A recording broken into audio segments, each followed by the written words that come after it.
এই রাস্তাটা আমার বহু দিনের পরিচিত, খুব ভালো লাগে এদিকে আসলে। এখানে ছোট তাল গাছ,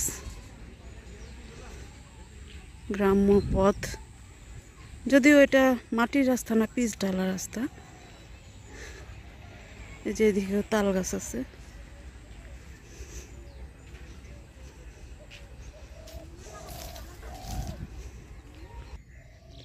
গ্রাম্য পথে রুয়েলিয়া ফুটে আছে।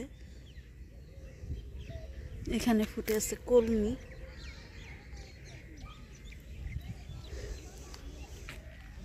এই যে আরেকটা কলমি ফুল।